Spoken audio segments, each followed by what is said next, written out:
Super brand ওয়ালটনের refrigerator কিনে millionaire হয়েছেন আরও একজন। তিনি হলেন রাজধানীর শনির আখড়ায় তুষারধারা আবাসিক এলাকার বাসিন্দা আলী মর্তুজা। পেশায় ক্ষুদ্র ব্যবসায়ী আলী মর্তুজা ওয়ালটনের কাছ থেকে পেয়েছেন 10 লাখ টাকা। ঈদের আগে ওয়ালটন ফ্রিজ কিনে 10 লাখ টাকা পাওয়ার আনন্দের জোয়ারে ভাসছেন এক ছেলে ও এক মেয়ের বাবা মর্তুজা। এর আগে দেশজুড়ে চলমান ওয়ালটন ডিজিটাল ক্যাম্পেইন সিজন 22-এ ওয়ালটন ফ্রিজ কিনে মিলেনিয়ার হয়েছিলেন ফরিদপুরের কলেজ শিক্ষার্থী রাসেল ফকির এবং নেত্রকোনার কৃষক খোকন মিয়া। শনিবার 15 মার্চ দুপুরে শনির আখড়ার নয়াপাড়া এলাকার ওয়ালটনের ডিস্ট্রিবিউটর শোরুম ইলেকট্রাভিশনে আয়োজিত জাঁকজমকপূর্ণ অনুষ্ঠানে সৌভাগ্যবান ক্রেতা মর্তুজার হাতে 10 লাখ টাকার চেক তুলে দেন জনপ্রিয় চিত্রনায়ক আমিন খান এবং ওয়ালটনের chief marketing officer Zoheb Ahmed.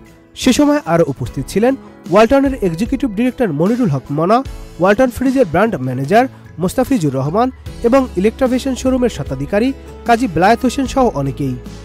উল্লেখ্য, আসন্ন ঈদ উৎসবকে সামনে রেখে দেশ জুড়ে তোলপাড়, ওয়ালটন পণ্য কিনে হতে পারেন আবারও মিলেনিয়ার।